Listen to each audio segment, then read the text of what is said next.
தேவனுடைய நாமம் மகிமைப்படுவதாக. மீண்டுமாக இந்த அருளுரை துளிகளின் வாயிலாக உங்களை சந்திப்பதிலும் உங்களோடு தேவனுடைய வார்த்தையை பகிர்ந்து கொடுப்பதிலும் நான் மகிழ்ச்சி அடைகிறேன். இன்று நாம் சந்திக்க இருப்பது பரிசுத்தம் மற்றும் பரிசுத்தமாகுதலின் 4 நிலைகள்.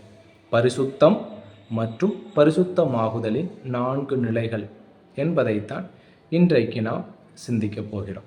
முதலாவதாக, இந்த பரிசுத்தம் என்றால் என்ன, இதனுடைய அர்த்தம் என்ன என்று பார்க்கும் பொழுது சிலர் பரிபூரணமாகுதல் என்கிற ஒரு அர்த்தத்தை கொடுப்பார்கள். பரிபூரணமாகுதல் என்று. ஆனால் அது தவறான அர்த்தமாக இருக்கிறது. வேதத்தின்படியாக பரிசுத்தம் அல்லது பரிசுத்தமாகுதல் என்று சொல்லும் பொழுது அதனுடைய அர்த்தம் பிரித்து வைத்தல் என்றுதான் வருகிறதாய் காணப்படுகிறது. எடுத்துக்காட்டுகளாய் யோவான் 17:19 நாம் வாசிக்கும் பொழுது இயேசு கிறிஸ்து தம்மையே பரிசுத்தமாக்குகிறவராக அங்கே காட்டப்படுகிறார். அதே போல 1 பேதுரு 3:15 நாம் பார்க்கும் பொழுது கர்த்தராகிய தேவனை நம் இருதயங்களில் பரிசுத்தம் பண்ண வேண்டும் என்று சொல்லப்பட்டிருக்கிறது. இவைகளினுடைய அர்த்தங்கள் என்ன என்று பார்க்கும் பொழுது, எந்த கிரியையை செயலை செய்யும்படி பிதா இயேசு கிறிஸ்துவானவரை அழைத்தாரோ அதை செய்து முடிக்க அவர் தன்னை பிரித்து வைத்தார் என்பதுதான் யோவான் 17:19 அர்த்தமாக இருக்கிறது. அதே போல 1 பேதுரு 3:15 அர்த்தம் என்ன என்று பார்க்கும் பொழுது, நம்முடைய வாழ்க்கையில் உன்னதமான முதன்மையான இடத்தை தேவனுக்காக ஒதுக்கி வைத்தல், கொடுப்பது என்பதுதான் அதனுடைய அர்த்தமாக காணப்படுகிறது. அதே போல வேதாகமத்திலே பரிசுத்தம் என்கிற சொல் சில மனிதரையும் பொருட்களையும் குறிக்க பயன்படுத்தப்பட்டிருக்கிறது. அது மட்டுமின்றி திருத்துவத்தின் 3 நபர்களும் பரிசுத்தர்களாய் இருக்கிறார்கள் என்பதையும் வேதாகமத்திலே நாம் பார்க்க முடியும். அது மட்டுமல்ல, இன்னொரு உதாரணம் கூட நாம் பார்க்க முடியும். யாத்திரையாகமம் 19:23 பார்க்கிறோம், சீனாய் மலை பரிசுத்தம் பண்ணப்பட்டது என்று. சீனாய் மலை பரிசுத்தம் பண்ணப்பட்டது என்று பார்க்கிறோம். அப்படியானால் அதனுடைய அர்த்தம் என்ன என்று பார்க்கும் பொழுது, தேவன் அந்த பழைய உடன்படிக்கையை மோசேயிடம் கொடுப்பதற்காக சீனாய் மலை ஒரு பிரித்து வைக்கப்பட்ட ஒரு இடமாக இருந்தது என்பதுதான் சீனாய் மலை பரிசுத்தம் பண்ணப்பட்டது என்பதனுடைய அர்த்தமாக காணப்படுகிறது. ஆகவே பரிசுத்தம் என்றால் ஒரு பரிபூர்ணத்துவம் என்று நாம் சொல்லிவிட முடியாது. மாறாக வேதத்தின்படியாக பரிசுத்தம் என்பது பிரித்து வைத்தல் என்ற பொருளில்தான் நமக்கு சொல்லப்படுகிறது. சரி, பரிசுத்தம் என்பதின் அர்த்தத்தை குறித்து பார்த்து விட்டோம். அடுத்ததாக பரிசுத்தமாகுதலின் 4 நிலைகள். புதிய ஏற்பாட்டிலே ஒரு விசுவாசியோடு கூட தொடர்புடைய நிலையிலே இந்த பரிசுத்தத்தை நாம் பார்க்கும் பொழுது 4 விதத்திலே இந்த பரிசுத்தம் அல்லது பரிசுத்தமாகுதல் என்பது ஒரு விசுவாசியோடு கூட தொடர்புடையதாக காணப்படுகிறது. அந்த 4 நிலையான பரிசுத்தங்கள் என்ன என்று பார்க்கும் பொழுது, முதலாவதாக ரட்சிப்புக்கு முன்னான பரிசுத்தம், இரண்டாவதாக ஸ்தான பரிசுத்தம், மூன்றாவதாக நடைமுறை பரிசுத்தம் அல்லது வளரும் பரிசுத்தம், 4 பரிபூரண பரிசுத்தம். இதுதான் புதிய ஏற்பாட்டிலே சொல்லப்பட்டிருக்கின்ற பரிசுத்தமாகுதலின் 4 நிலைகளாக காணப்படுகிறது. முதலாவதாக ரட்சிப்புக்கு முன்னான பரிசுத்தத்தை குறித்து நாம் பார்க்கலாம். இந்த நிலையை குறித்து 2 தெசலோனிக்கேயர் 2:13 நாம் வாசிக்க முடியும். அதே போல 1 பேதுரு 1:2 நாம் வாசிக்க முடியும். பவுலடிகளார் தெசலோனிக்கேயரினுடைய ரட்சிப்பை குறித்து, அந்த படிநிலைகளை குறித்து சொல்லும் பொழுது 2 தெசலோனிக்கேயர் 2:13 அவர் 1 தேவன் அவர்களை தெரிந்து கொண்டார் என்று அங்கே சொல்லுகிறார்.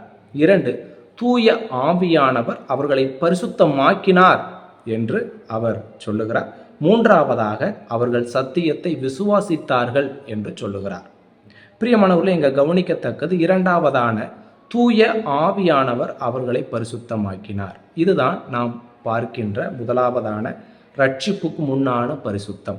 ஒரு மனிதர் ரட்சிக்கப்படுவதற்கு முன்பாகவே பரிசுத்த ஆவியானவர் மூலமாக அந்த நபர் இயேசு கிறிஸ்துவுக்கு சொந்தமாக பிரித்து வைக்கப்படுகிறார் என்கிற சத்தியத்தை தான் இங்கே தெளிவாக பார்க்கிறோம். அதே போல 1 பேதுரு 1:2 நாம் பார்க்கும் பொழுது பேதுருவும் கூட ஒரு பட்டியலை கொடுக்கிறார். அங்கே 1 பிதாவாகிய தேவனுடைய முன்னறிவினாலே தெரிந்து கொள்ளப்படுதலை நாம் வாசிக்கின்றோம். 2 பரிசுத்த ஆவியானவரால் பரிசுத்தம் செய்யப்படுதலை அங்கே வாசிக்கின்றோம். 3வது இயேசு கிறிஸ்துவுக்கு கீழ்ப்படிதலை குறித்து வாசிக்கின்றோம். 4 அவரது குருதி இரத்தம் தெளிக்கப்படுதலை குறித்து வாசிக்கிறோம். இங்கே 2வது நாம் பார்த்த பரிசுத்த ஆவியானவரால் பரிசுத்தம் செய்யப்படுதல் என்பதுதான் நாம் பார்த்து கொண்டிருக்கிற ரட்சிப்புக்கு முன்னான பரிசுத்தம்.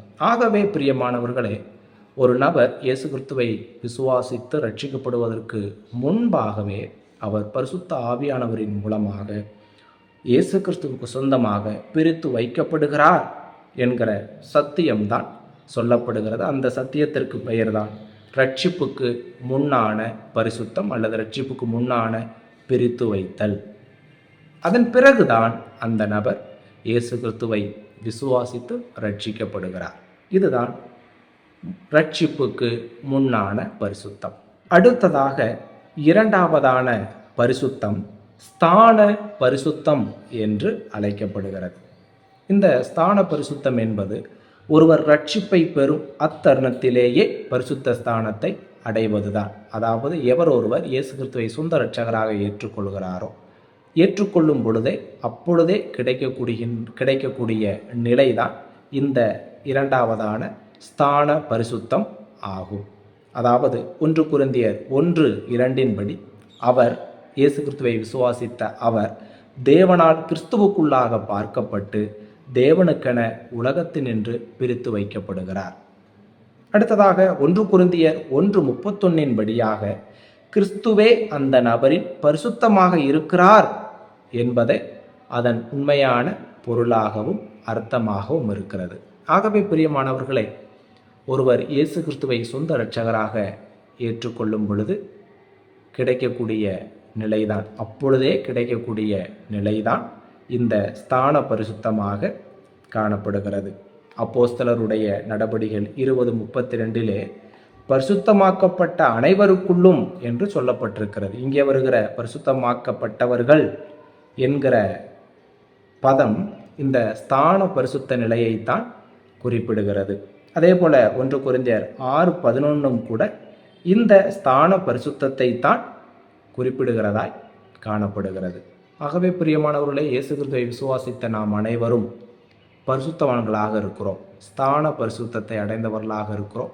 இது இலவசமாய் நமக்கு கிடைத்த ஒன்றாக, தேவனிடத்திலிருந்து கிறிஸ்துவின் மூலமாக கிடைத்த ஒன்றாக காணப்படுகிறது. நாம் ஒத்துக்கொண்டாலும் ஒத்துக்கொள்ளாவிட்டாலும் கிறிஸ்துவை விசுவாசித்த ஒவ்வொரு நபரும் ஸ்தான பரிசுத்தத்தை அடைந்தவர்களாக, அதாவது பரிசுத்தவான்களாக காணப்படுகிறார்கள். இது நம்முடைய அன்றாட தனிப்பட்ட வாழ்க்கையின் நடவடிக்கைகளை பொறுத்தது அல்ல என்பதை கட்டாயமாக நம்முடைய மனதில் நிறுத்தி கொள்ள வேண்டும். நம்முடைய செயல்களினால் அல்ல, மாறாக இயேசு கிறிஸ்துவை விசுவாசத்தினாலே நமக்கு கிடைத்த ஒரு நிலைதான் இந்த 2வதான ஸ்தான பரிசுத்தம் என்கிற நிலையாக காணப்படுகிறது. அடுத்ததாக 3வதான பரிசுத்தம் நடைமுறை பரிசுத்தம் அல்லது வளரும் பரிசுத்தம் என்று அழைக்கப்படுகிறது. நாம் அதிகமாக இன்று பரிசுத்தம் என்று பேசுவதெல்லாம் இந்த 3வதான நடைமுறை பரிசுத்தம் அல்லது வளருகிற பரிசுத்தத்தை தான்.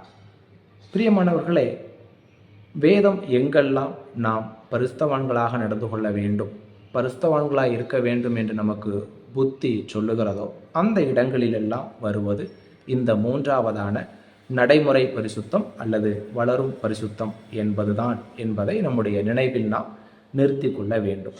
யோவான் 17:17 உம்முடைய சத்தியத்தினாலே அவர்களை பரிசுத்தமாக்கும், உம்முடைய வசனமே சத்தியம். இந்த பரிசுத்தம் இந்த நடைமுறை பரிசுத்தத்தை குறிப்பிடுகிறது. அதே போல 1 பேதுரு 1:15 உங்களை அழைத்தவர் பரிசுத்தராய் இருக்கிறது போல நீங்களும் உங்கள் நடக்கைகள் எல்லாவற்றிலும் பரிசுத்தராயிருங்கள். இங்கு வருகிற பரிசுத்தமும் இந்த 3வதான நடைமுறை பரிசுத்தத்தை சொல்லுகின்ற பகுதியாக காணப்படுகிறது. ஆகவே பிரியமானவர்களே, இந்த நடைமுறை பரிசுத்தம் என்பது மிக மிக முக்கியமானதாக இருக்கிறது.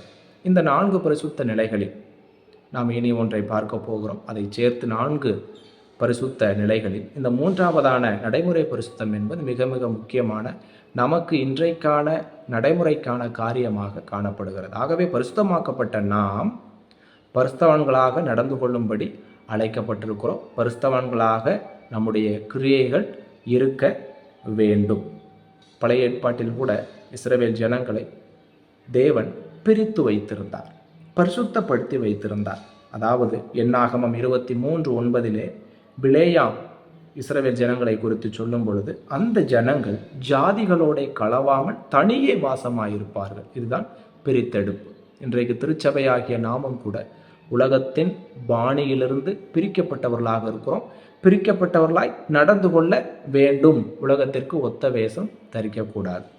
இஸ்ரவேல் ஜனங்கள் உலகத்தினின்று பிரித்தெடுக்கப்பட்டவர்களாக பரிசுத்தமுள்ளவர்களாக இருக்க வேண்டும் என்பதை பல வழிகளில் தேவன் அவர்களுக்கு அறிவுறுத்தினார்.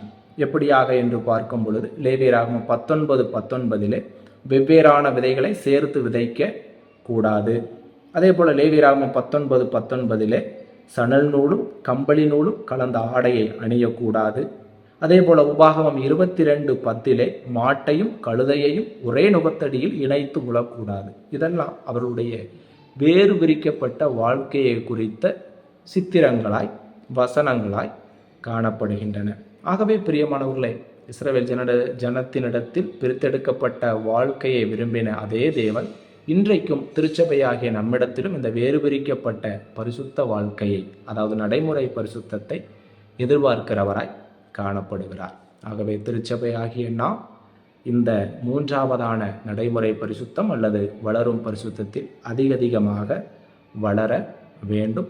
இது மிக மிக முக்கியமான ஒன்றாக தேவன் நம்மிடத்தில் எதிர்பார்க்கின்ற விரும்புகின்ற ஒரு பரிசுத்தமாக காணப்படுகிறது. அடுத்ததாக நான்காவதான பரிசுத்தம் பரிபூரண பரிசுத்தம் என்று அழைக்கப்படுகிறது. இதுதான் நான்காவது வகையான பரிசுத்த நிலையாக இருக்கிறது. இது விசுவாசிகளின் வாழ்க்கையில் அல்லது நம்முடைய வாழ்க்கையில் எதிர்காலத்தில் கிடைக்கக்கூடிய ஒன்றாக இருக்கிறது. அதாவது 1 யோவான் 3:2 படி நம்முடைய இரட்சகராகிய இயேசு கிறிஸ்துவை சந்திக்கும் நாளில் நமக்கு கிடைக்கக்கூடிய பரிசுத்த நிலைதான் இந்த பரிபூரண பரிசுத்தம். அவரை சந்திக்கின்ற நாளில் ஒழுக்க நெறியில் அவரை போலவே நாம் இருப்போம் என்பதுதான் இந்த பரிபூரண பரிசுத்தம். இதை சொல்லுகின்ற வசனங்கள் கொலோசையர் 1:21. அங்கே என்ன வாசிக்கின்றோம்? கொலோசையர் 1:21 உங்களை பரிசுத்தராகவும் குற்றமற்றவராகவும் கண்டிக்கப்படாதவர்களாகவும் தமக்கு முன் நிறுத்தும்படியாக அவருடைய மாம்ச சரீரத்தில் அடைந்த மரணத்தினாலே இப்பொழுது ஒப்புரவாக்கினார். இங்கே வருகிற பரிசுத்தராகவும் என்பது எதிர்கால பரிபூர்ண பரிசுத்தத்தை குறிப்பிடுகிறது. அதே போல யூதா 24 இப்படியாக வாசிக்கிறோம், தமது மகிமையுள்ள சன்னிதானத்திலே மிகுந்த மகிழ்ச்சியோட மாசற்றவர்களாக நிறுத்த வல்லவர். இங்கே வருகிற மாசற்ற என்கிற நிலையும் எதிர்காலத்தில் நமக்கு கிடைக்கவிருக்கின்ற இயேசு கிறிஸ்துவை சந்திக்கும் பொழுது நமக்கு கிடைக்கவிருக்கின்ற பரிபூரண பரிசுத்தத்தை குறிப்பிடுகின்ற பதமாக காணப்படுகிறது. ஆகவே பிரியமானவர்களே, இந்த பரிசுத்தம் நம்முடைய எதிர்காலத்தில் நமக்கு நிச்சயமாக கிடைக்கப் போகின்ற ஒரு பரிசுத்த நிலையாக இருக்கிறது. ஆகவே இதுவரைக்கும் நாம் 4 பரிசுத்தங்களை, அதாவது பரிசுத்தமாகுதலின் 4 நிலைகளை பார்த்திருக்கிறோம். ஒன்று, ரட்சிப்படையும் முன்னர் நடந்தது, ரட்சிப்புக்கு முன்னான பரிசுத்தம். இரண்டாவதாக மனமாற்றத்தின் போது நிகழ்ந்தது, ஸ்தான பரிசுத்தம். மூன்றாவதாக தற்போது ஒவ்வொரு நாளும் நடந்து கொண்டிருப்பது, வளருகிற பரிசுத்தம் அல்லது நடைமுறை பரிசுத்தம். இப்பொழுது நான்காவதாக நாம் பார்த்தது எதிர்காலத்தில் நமக்கு நிகழப்போவது, அதாவது பரிபூரண பரிசுத்தம். ஆகவே இன்றைக்கு நாம் இந்த தியானத்தின் மூலமாக, சிந்தனையின் மூலமாக பரிசுத்தம் என்றால் என்ன, பிரித்து வைத்தல் என்று அறிந்திருக்கிறோம். அடுத்ததாக பரிசுத்தமாகுதலின் 4 நிலைகள், ஒரு விசுவாசியின், கிறிஸ்தவ விசுவாசியின் ரட்சிப்போடு தொடர்புடைய பரிசுத்தமாகுதலின் 4 நிலைகளை நாம் பார்த்திருக்கிறோம். இதிலே எது முக்கியம் என்பதையும் நாம் தியானித்து விட்டோம். மூன்றாவதான வளருகிற நடைமுறை பரிசுத்தம் இன்றைக்கு நாம் கடைபிடிக்க வேண்டிய, வளர வேண்டிய ஒன்றாக இருக்கிறது. ஆகவே சிந்திப்போம், செயல்படுவோம், வேத வசனங்களுக்கு கீழ்ப்படிந்து ஜாக்கிரதையாகவும் கவனமாகவும் இருந்து பாவ வல்லமைக்கு எதிராக போரிட்டு நம்முடைய இன்றைக்கான நடைமுறை பரிசுத்தத்தில், வளருகிற பரிசுத்தத்தில் தேவ மகிமைக்காக வளர்ந்தேறுவோம். தேவனுடைய நாம மகிமைக்கென்றே வாழ்வோம்.